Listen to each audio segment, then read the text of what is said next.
un ostentoso empresario que parece tenerlo todo. Entre unos 10 y 15 millones al año. Era la casa más grande donde haya estado. Pero demasiado no es suficiente. Yo siempre le estaba diciendo, no andes por ahí con una maleta llena de joyas. Y su sórdida vida secreta Rick llevaba una doble vida. Era muy mujeriego. le llevó a la desesperación, el engaño y la muerte. Se trataba de dinero, de poder, de riquezas, de drogas, de sexo. Lo tenía todo. Un hábil vendedor con una clientela de gente famosa, cuya última venta tuvo un resultado atroz, esta noche en Poder, Privilegio y Justicia. Nazem 86. 9 de agosto de 2002. Tempe, Arizona. 911, ¿de qué emergencia se trata? Le llamo del Hotel Best Western en Tempe. Hemos encontrado un cadáver. El hotel está a pocos kilómetros de la comisaría de policía. Mi gobernanta abrió la puerta, lo vio y vino a buscarme. Yo entré, le busqué el pulso, pero no lo encontré. ¿Qué edad parece tener esta persona? Entre 30 y 40. Entre 30 y 40, bien. ¿Es un varón? Sí. ¿Algún indicio de que se trate de un delito? No, ninguno. De acuerdo. Le mando asistencia al momento. No deje entrar a nadie, por favor. De acuerdo. La policía llegó al cabo de pocos minutos y se dirigió hacia la habitación 317.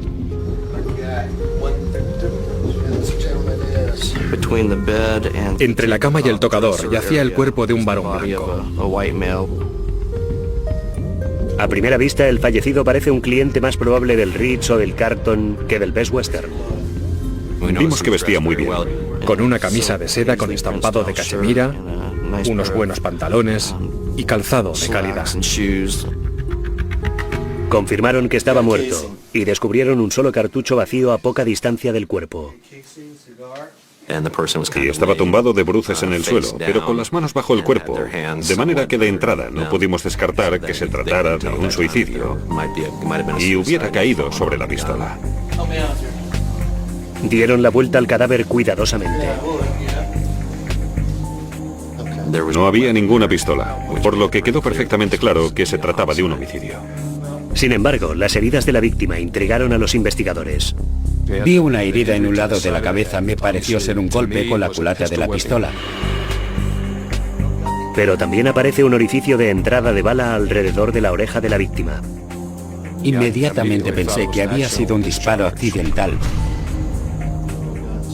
La víctima también presentaba una herida de bala en el pecho, pero curiosamente, sin orificio de salida. Registramos toda la habitación, con otros inspectores y policías científicos, en busca de cualquier tipo de marca o fragmento de proyectil, pero no encontramos nada, solo aquel cartucho vacío. Al parecer, las heridas de la oreja y el pecho de la víctima habían sido causadas por la misma bala. Si se aprieta al gatillo por reflejo, la bala sale disparada y crea una trayectoria que baja hacia el pecho. O sea que de entrada parecía tratarse de un robo. Pero aquella teoría no parecía tener sentido. Llevaba un anillo muy bonito, muy grande. Y si se hubiera tratado de un robo normal y corriente, el ladrón se lo habría llevado. Y en el bolsillo de la víctima, una cartera repleta de tarjetas de crédito y centenares de dólares. Uno de los agentes le había sacado la cartera y había visto su identificación, como Charles Richard Chance. Un nombre que de entrada no nos llamó la atención. Pero de repente nos vino la lucecita y descubrimos quién era en realidad.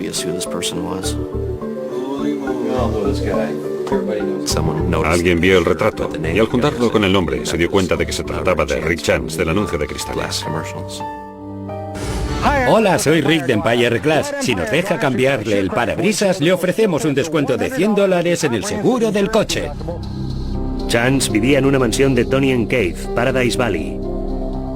Era famoso en todo el sudoeste del país por su lucrativo negocio de venta de cristales para los coches. En apariencia, no era más que un cadáver en una habitación de motel. Pero pronto se convirtió en una celebridad asesinada en un hotel. Y a partir de entonces, la cosa fue aumentando de intensidad. Hubo un momento en el que todo el mundo empezó a darse cuenta de lo que iba a implicar aquella investigación.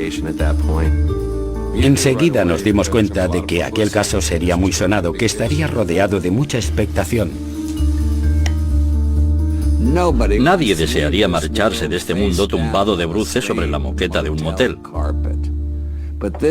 Pero semejante final era especialmente inadecuado en el caso de un millonario que parecía tenerlo todo. La policía necesitaba responder a dos preguntas. ¿Por qué se registró en aquel hotel y cómo salió de él? El personal del hotel nos proporcionó toda la información sobre quién se había registrado, cuándo se había abierto y cerrado la puerta, todo ese tipo de información. Chance había llegado al hotel a las 9:30 de la víspera y pagado la habitación con su tarjeta de crédito. Cuando a la mañana siguiente una camarera había encontrado su cadáver, la puerta de su habitación estaba abierta. El mecanismo de cierre de la puerta estaba encallado, impidiendo que la puerta se cerrara por completo. Para los investigadores, la puerta abierta es una pista importante. El hecho de que la puerta estuviera entornada indicaba que alguien quería tener una rápida salida, sin tener que esforzarse mucho para salir de aquella situación.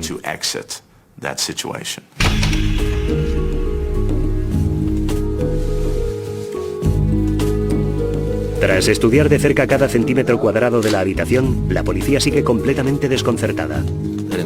No vimos equipaje alguno, ni una bolsa, nada de lo que normalmente verías en una habitación de hotel, donde alguien tuviera previsto alojarse unos días, de vacaciones o por lo que fuera. Todo estaba muy limpio y ordenado. Con tan pocos indicios físicos, los agentes son incapaces de encontrar la pista del asesino. Lo primero que pensé aquella noche fue, eso va a ser un caso muy duro de pelar. No teníamos ninguna prueba física en el lugar del crimen, no habían revuelto la habitación, no había señales de lucha, de manera que aquella primera noche pensé, eso será un camino largo y difícil.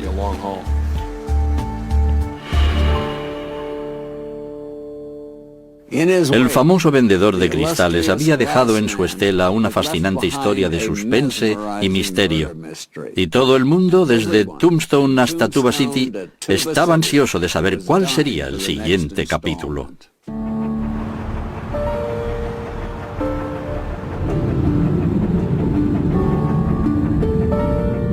Siempre preferiría vivir en un lugar cálido y no en un lugar frío, pero no cabe duda de que el calor afecta a veces a la gente, les hace perder los estribos y causa problemas. Pero lo sucedido a Rick Chance en el Hotel Best Western de Tempe no era el efecto casual de un arrebato de ira inducido por el calor. Era un asesinato a sangre fría. Si nos deja cambiarle el parabrisas, le ofrecemos un descuento de $100 en el... Los investigadores se dirigieron a la mansión de Chance. Todavía me acuerdo que estaba en esta habitación cuando vinieron los agentes y nos dieron la noticia. No sabes nada. Solo sabes que tu vida ha cambiado en un instante. Lo que recuerdo con más vividez es la expresión de mi madre. No lo olvidaré jamás. Todavía puedo verle la cara y todavía puedo oír sus gritos de dolor resonando en esta habitación. Grité durante un rato y luego me quedé en blanco. Me quedé de piedra, insensibilizada, como si el mundo siguiera girando sin mí. La autopsia confirmó que Chance había muerto por una sola bala, que recorrió una trayectoria poco habitual. El proyectil le atravesó el oído y luego bajó hasta el pecho.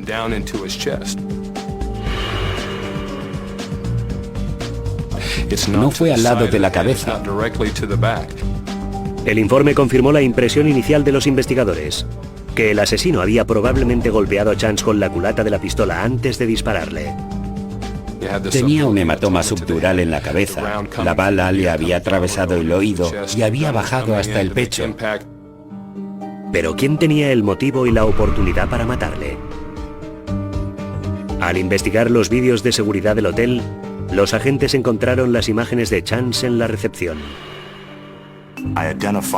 Identifiqué la camisa que llevaba aquella persona. Era la misma que vestía Rick Chance cuando encontramos su cadáver. Pero Chance no estaba solo. Una mujer de origen asiático desconocida estaba con él cuando se registró en el hotel. Instantes más tarde llega el vídeo de otra cámara que registró a la pareja en el aparcamiento. Habían salido afuera después de registrarse para sacar algo del coche. El señor Chance llevaba en la mano una bolsa pequeña, como una bolsa de deporte, que no estaba en la habitación cuando se encontró su cadáver. Un millonario asesinado, una bolsa desaparecida y una misteriosa acompañante asiática. Este caso se parecía cada vez más a una película de Hollywood. Con la esperanza de encontrar algún móvil para el crimen, la policía empezó a investigar el pasado de Chance, su meteórico paso de la pobreza a la riqueza. Nos criamos en una finca algodonera, en las afueras del pueblo de Maricopa. Yo no lo definiría como una vida dura. Por supuesto, se nos inculcó la moral del trabajo desde muy pequeños al crecer en el campo. Mi padre siempre se aseguraba de mantenernos ocupados con cualquier tipo de tarea. En el medio rural tus posibilidades son muy limitadas. Y Rick quería salir de aquel estilo de vida. No estaba hecho para él. Ya desde pequeño, Rick había albergado grandes sueños. Recuerdo que cuando Rick era muy pequeño, uno de sus tebeos favoritos era Richie Rich. Y cuando yo era pequeño siempre me decía, un día seré millonario. Y se lo creía. A finales de los años 70, Rick estaba convencido de que podía convertir su sueño en realidad, en el lucrativo negocio de los cristales para automóviles. En esta región, una de las maneras de asfaltar carreteras se llama asfalto barato. Consiste básicamente en extender una capa de guijarros y cubrirla con algún tipo de sustancia grasa, de asfalto. En este proceso de asfaltado, los guijarros pueden salir disparados cuando pasa un coche y es algo muy habitual, recibir una piedra en el parabrisas. Con el calor, el impacto en el cristal en forma de estrella va creciendo y creciendo y pronto tienes todo el parabrisas roto. En cualquier tren de lavado, vendrá alguien a preguntarte si quieres que te cambien el parabrisas. Sigue siendo un negocio floreciente en la zona. En los años que llevo aquí he tenido que cambiarme el parabrisas varias veces. En 1981, Rick fundó su empresa Empire Glass, con un buen incentivo como gancho. Cuando tenías que cambiar el cristal del parabrisas o de las puertas o lo que fuera, te entregaba un cupón o un talonario que te permitía cambiarlo por una comida gratis. Y ahora además le ofrezco 24 comidas gratis en un excelente asador de Tan la extrovertido como siempre, Chance protagonizaba todos los anuncios de su empresa. Se convirtió en una cara conocida en todas las casas. Todo el mundo conocía a Rick de Empire Glass. Hola, soy Rick de Empire Glass y nos deja cambiarle el parabrisas. Le ofrecemos un descuento de $100. Mira, tu papá está en la tele. Yo creía que todos los papás salían en la tele, pero todos los niños en el cole me preguntaban, ¿tu papá es Rick Chance de Empire Glass? Pues sí, es mi papá.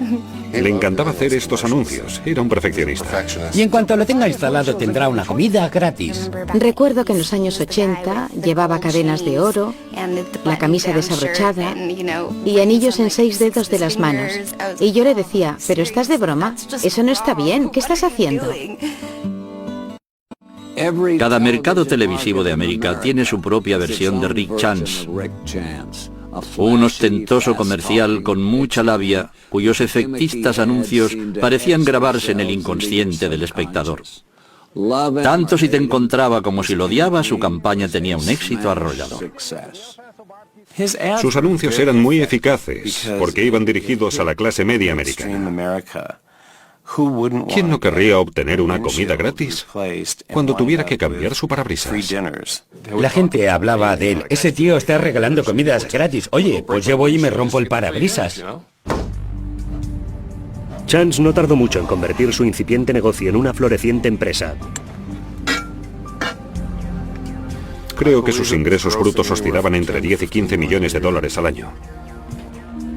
Rick, su mujer y sus hijos se mudaron a una mansión de 900 metros cuadrados en Paradise Valley, en un vecindario de millonarios, financieros, artistas y deportistas. Nuestra casa era enorme y el jardín cuando tienes 4 o 5 años te parece infinito. Era una casa montada, con muy buen gusto. Todo lo que había en la casa era de buena calidad. Había contratado a un diseñador para amueblar la casa, con todo tipo de refinamientos. Había muchos coches. Tuvo Mercedes-Benz durante mucho tiempo y estaba realmente encantado con esa marca.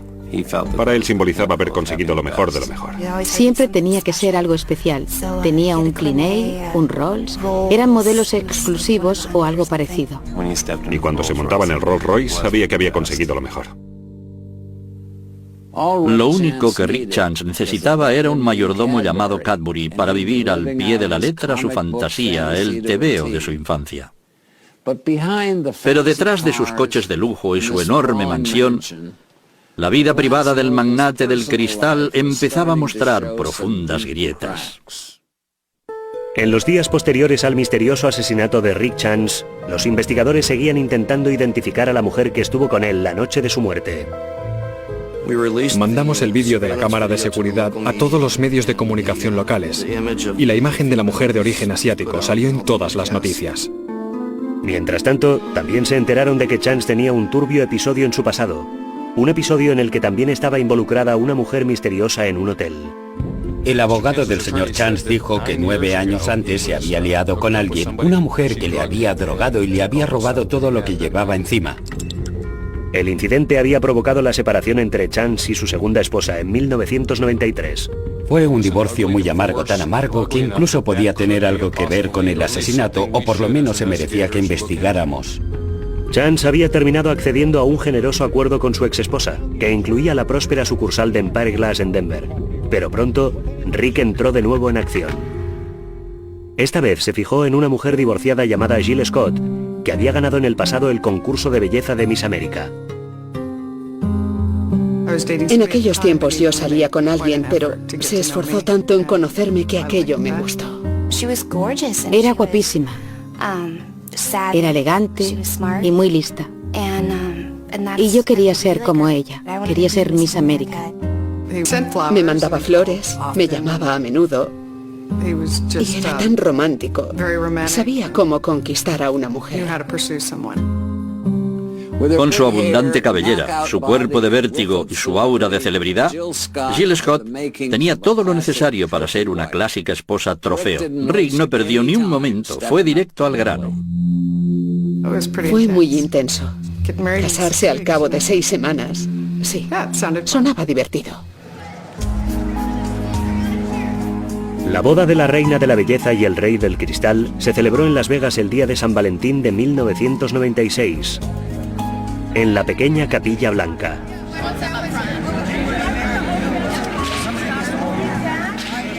No fue una boda precisamente discreta ni tradicional. Ni siquiera parecía una boda. Fue una locura. Salimos en limusina y la ceremonia la ofició una señora muy conocida por celebrar bodas en esta capilla. Y fue realmente una locura y salimos afuera y había cantidad de cámaras y nos casamos. Era en plena arteria principal, bajo todas aquellas luces, fue todo bastante raro. Hizo que todo fuera espectacular. Y todo fue tan espectacular que se convirtió en un verdadero espectáculo. La tarta de boda era espectacular, el traje de novia también, la ropa del novio era espectacular. La pareja se instaló en la mansión de Chance en Paradise Valley. Lo primero que hice cuando me casé con él fue intentar animarle para que cambiara sus anuncios, pero no quiso. La mejor oferta si tiene que cambiar su parabrisas. Yo opinaba que tenía que remozarlos un poco, hacerlos más picantes. Pero la luna de miel no duró mucho. Al cabo de un par de semanas de la boda, creo, fue entonces cuando me di cuenta de que había sido un error. En realidad, Rick Chance resultó no tener nada que ver con el personaje risueño y campechano que salía en sus anuncios televisivos. Cuando nos conocimos hablaba mucho de espiritualidad. Y eso me atrajo, porque también me habían educado en la fe cristiana. Rick era un feligrés muy activo. Daba dinero a su iglesia. Era un tipo muy religioso. La devoción de Rick, sin embargo, rozaba a menudo con la psicopatía. A veces despertaba de madrugada y se ponía a leer la Biblia durante horas. Creía que Dios le estaba diciendo que dirigiría a millones de personas a través del holocausto cuando llegara el fin del mundo. Siempre hablaba de este tema. Pero los investigadores también descubrieron que Rick no pasaba todo su tiempo libre comunicándose con el Señor. Rick tenía otra cara, más liberal. No tan conservadora como pudieran pensar algunos. Era muy mujeriego. Frecuentaba clubs de striptease en la zona. Chance era un cliente habitual de la sala VIP del Christie's Cabaret, donde la entrada con consumición costaba $300 la noche. También frecuentaba páginas para conocer personas del otro sexo en Internet, de manera que presentaba una especie de doble personalidad.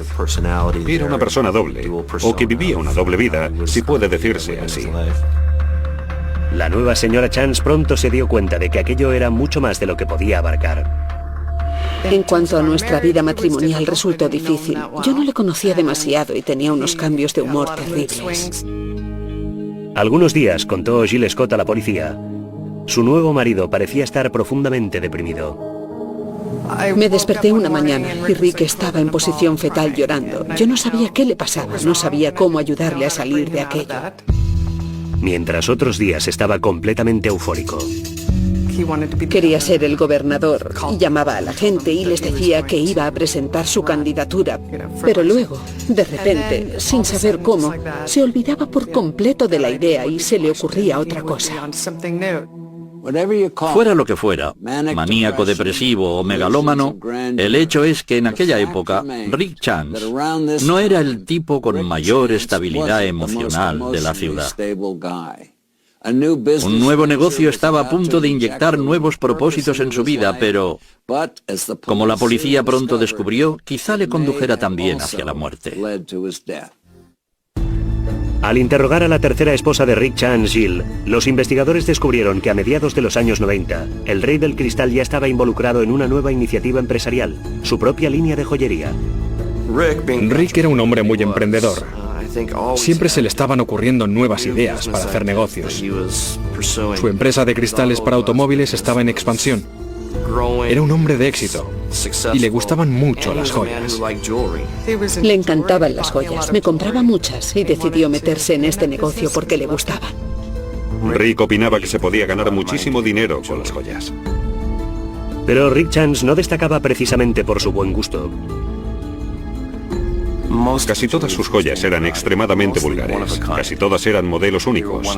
Había pulseras de diseño exclusivo, collares de diseño exclusivo, sortijas de diseño. Y también fabricaba esas agujas de corbata y coberturas de corbata que eran increíblemente chillonas. ¿Ha visto usted algún tipo que lleve una corbata de oro con diamantes? Con eso está todo dicho. Jill pronto tuvo bastante.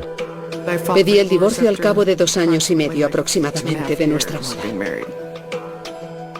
Rick siguió adelante, convencido de que su colección de joyas extendería las fronteras de su imperio. Pero sus sueños no se convirtieron en realidad. Sus diseños no tuvieron éxito, no vendía casi nada. Poca gente estaba dispuesta a comprar alguno de estos diseños únicos. ¿Qué podía esperar? La colección de joyas de Chance parecía recién salida de un mercadillo barato en Tijuana. Pero en lugar de renunciar, Chance intentó resucitar su fracasado negocio de la única manera que conocía. Recibirá este hermoso collar de diamantes y oro de 14 quilates.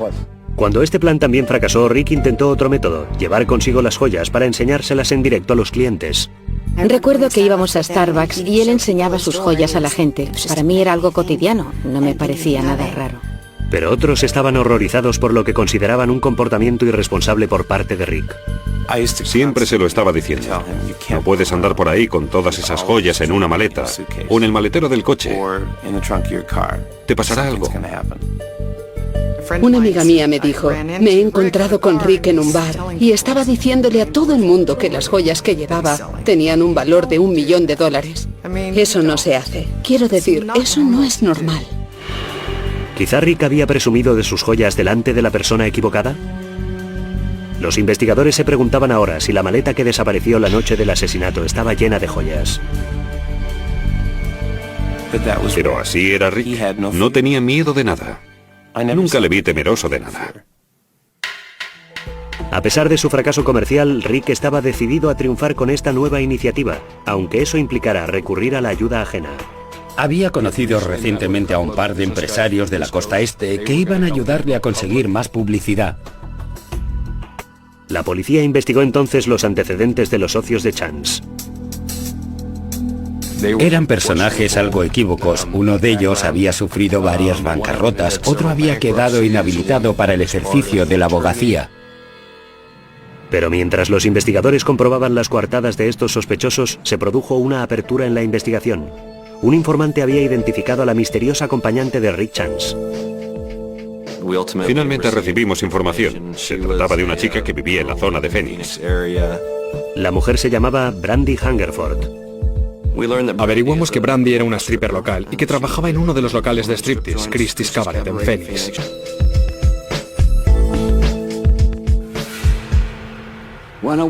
Cuando un acomodado empresario llega a un motel con una stripper, se supone que la velada terminará con un pago en efectivo, un enjuague de Listerine y un rápido adiós.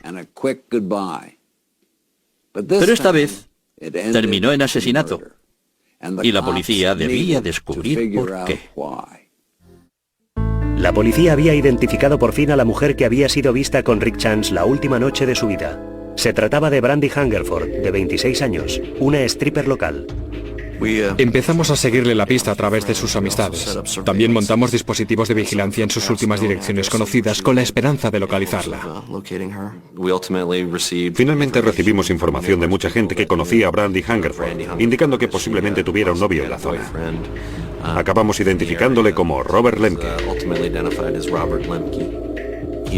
Era oriundo de Tacoma, Washington, y llevaba poco tiempo en Arizona, un par de años. La policía descubrió que Lemke, al igual que Brandy, se dedica al negocio de los espectáculos para adultos. Había trabajado de acompañante masculino y bailarín. Había trabajado en un local gay nocturno, como stripper. Y también tenía su propio negocio, como acompañante masculino. Pero el sexo no era su única actividad suplementaria. También estaba involucrado en el tráfico de drogas. Vendía marihuana que trasladaba de Washington a Phoenix. ¿Un chapero narcotraficante convertido en proxeneta? La ilegalidad no parecía ser un terreno desconocido para ese tipo. Era evidente que los agentes deberían tener una pequeña charla con Brandy y su novio. Obtuvimos una orden de registro para investigar un apartamento donde se habían alojado. Allí obtuvieron pruebas importantes. Durante el registro, encontramos varias etiquetas. Pequeñas etiquetas como las que llevaban las joyas de Rick Chance. Los investigadores también obtuvieron una pista sobre el posible paradero de los sospechosos gracias a una amiga de Lemke. Nos dijo que había hablado con Robert por teléfono, que él le había llamado desde Tacoma, Washington.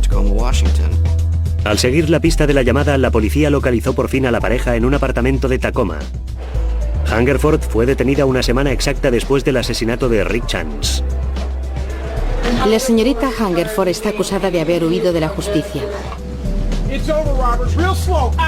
2 días más tarde, la policía de Tacoma detiene a Robert Lemke cuando huía en su coche.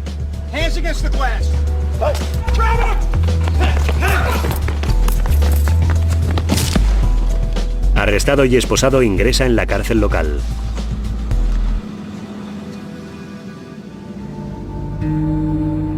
Mientras los deudos de Rick Chance le rinden sus últimos respetos en Phoenix, Hungerford y Lemke aparecen en todas las noticias. Brandy, ¿quién apretó el gatillo? ¿Fuiste tú o fue Rob Lemke?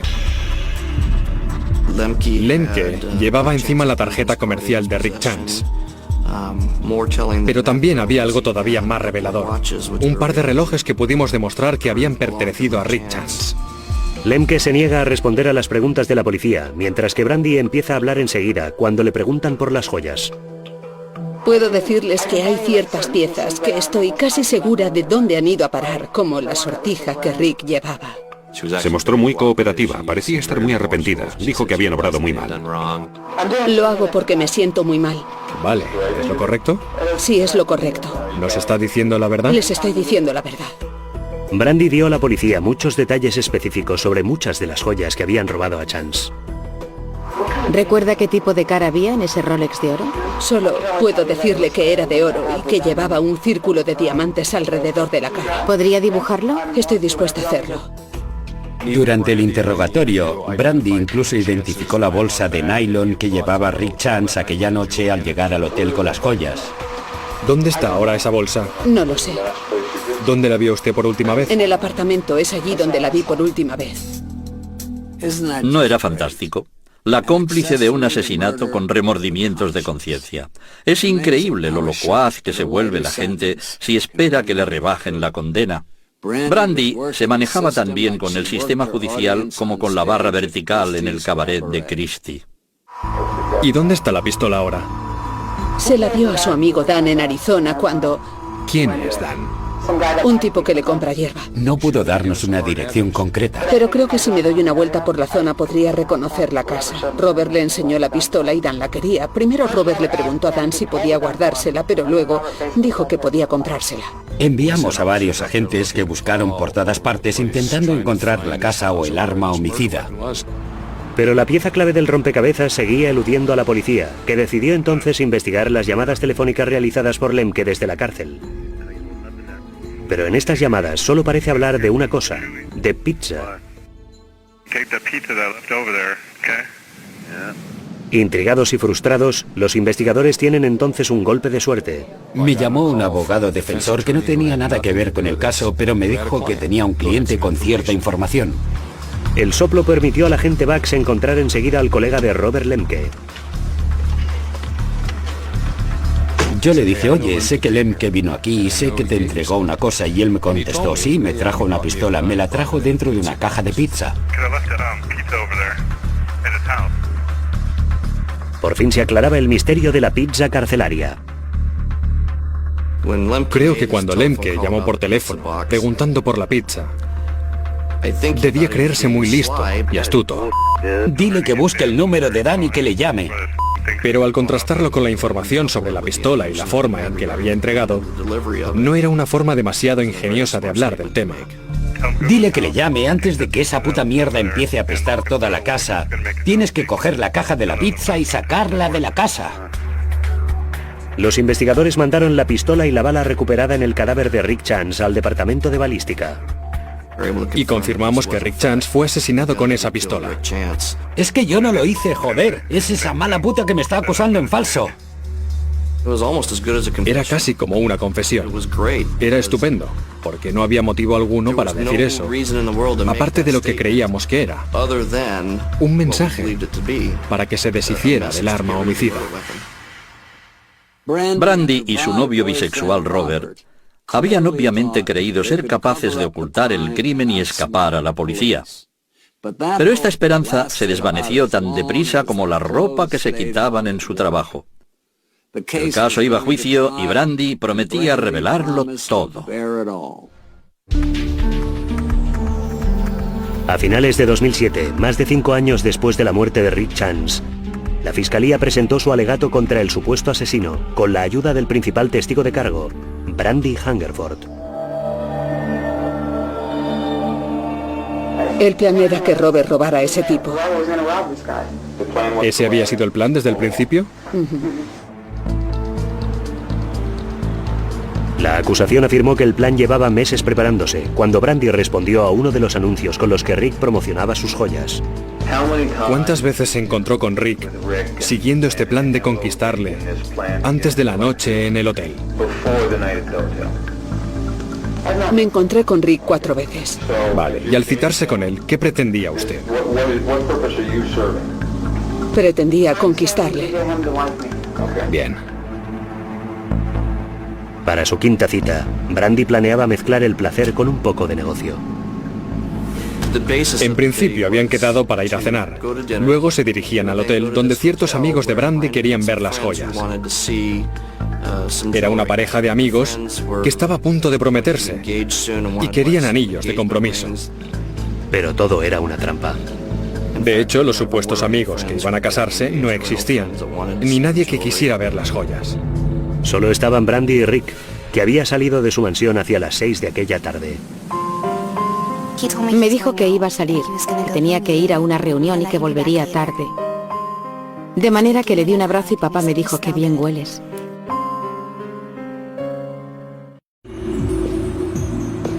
Mientras se dirigía hacia Tempe, Rick se sentía muy esperanzado con aquella cita. ¿Qué cree usted que estaría pensando Rick cuando los dos se dirigieron hacia el hotel? Rick probablemente pensaría que íbamos a acostarnos. Pero no me acosté con Rick. ¿Nunca? No. Bien, ¿pero traía las joyas consigo? Sí, las llevaba en una bolsa. Con joyas por valor de $1 millón literalmente al alcance de la mano, Brandy atrajo a Rick hacia la tramposa intimidad de la habitación 317. Me dio un beso. Yo le enseñé las tetas, él empezó a manosearlas y cosas así, y encendió un puro habano. Estuvimos cerca de 45 minutos en la habitación, lo sé porque miré el reloj. Costaba creer que fuera el mismo Rick Chance, siempre con la Biblia en la mano, quien se autoproclamaba incluso como una especie de profeta. ¿Qué deben decir las Sagradas Escrituras sobre citas a altas horas de la noche con jovencitas en topless?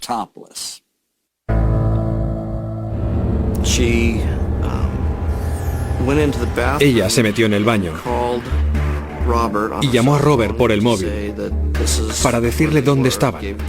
Le dio el nombre del hotel. Robert me dijo, estoy aquí mismo. No me dijo exactamente dónde estaba. Entonces Brandy salió de la habitación con la excusa de ir a buscar alguna bebida. Una cámara de vigilancia en el pasillo grabó la imagen de Brandy cerca de la máquina expendedora. Salí de la habitación. Vi a Robert en la otra punta del pasillo. Robert me preguntó en qué habitación estábamos. Yo se la señalé con el dedo. Le dije, ese está de aquí. La misma cámara que había grabado a Brandy captó también la imagen de un hombre en el pasillo minutos después. Encajaba perfectamente con las características físicas de Robert Lemke. Lemke se dirigió hacia la habitación 317 y Brandy había terminado ya con su trabajo para aquella noche. Brandy se alejó por el pasillo, pero se escondió en un recoveco. Vio cómo Lemke se ponía un pasamontañas y entraba en la habitación. El señor Chance estaba en la cama relajándose cuando de repente vio entrar a un desconocido con pasamontañas y pistola en mano. Yo me quedé allí plantada, ni siquiera pasó un minuto. Estaba un poco nerviosa y de repente oí un estallido. Me asusté. ¿Cómo sonó ese estallido? Sonó como un disparo de pistola. Seguramente fue un disparo accidental. Si tu víctima no puede identificarte, ¿para qué matarle? Llevas un pasamontañas que te cubre toda la cara. Puedes dejarle atado y largarte. No era la primera vez que Robert Lemke cometía este tipo de atraco, y no había matado nunca a nadie, de manera que creo que su intención era simplemente robarle las joyas. Según nuestras leyes, si alguien resulta muerto en un atraco, se trata de un asesinato en primer grado. Tras oír el disparo, Brandy se marchó corriendo del hotel y subió al coche de Lemke. Entonces usted subió al coche. ¿Cuánto tiempo esperó? Ni siquiera un minuto. ¿Y qué pasó entonces? Robert se acercó del lado del copiloto, abrió la puerta y subió al coche. ¿Llevaba algo consigo? Llevaba la bolsa negra que Rick traía consigo cuando llegamos al hotel.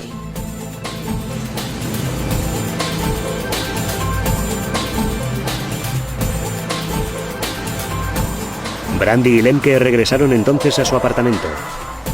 Empaquetaron unas cuantas cosas, cogieron el arma homicida, se la vendieron al colega de Lemke y se fueron a Tacoma.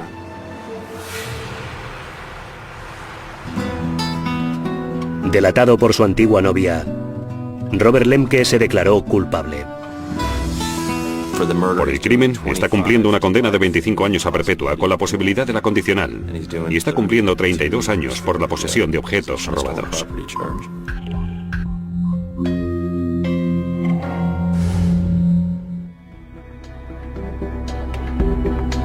Fue uno de los casos más intrigantes de mis 11 años de carrera en la Brigada de Homicidios. Con ello, quiero decir que la historia lo tenía todo. Se trataba de dinero, de poder, de riquezas, de drogas, de sexo. Lo tenía todo. Lo primero que me viene a la cabeza cuando pienso en mi padre es que era muy fuerte Era alto, era amable, era mi mejor amigo. Nunca le tuve miedo. Era mi papá y lo único que quería era no decepcionarle.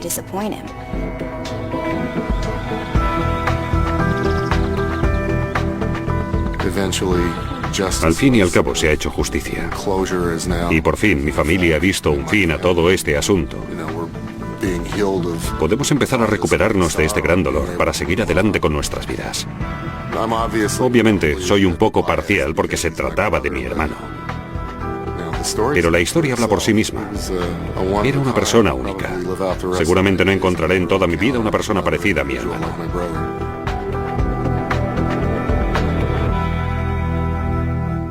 Dicen que los viajantes de comercio desarrollan una adicción a su trabajo tan fuerte como la de cualquier droga. Y por desgracia, fue esta adicción la que perdió a Rick Chance. Estaba tan ansioso de vender sus joyas que terminó viéndose despojado de todo lo que tenía, incluso su vida. Dominic Dune para la televisión judicial.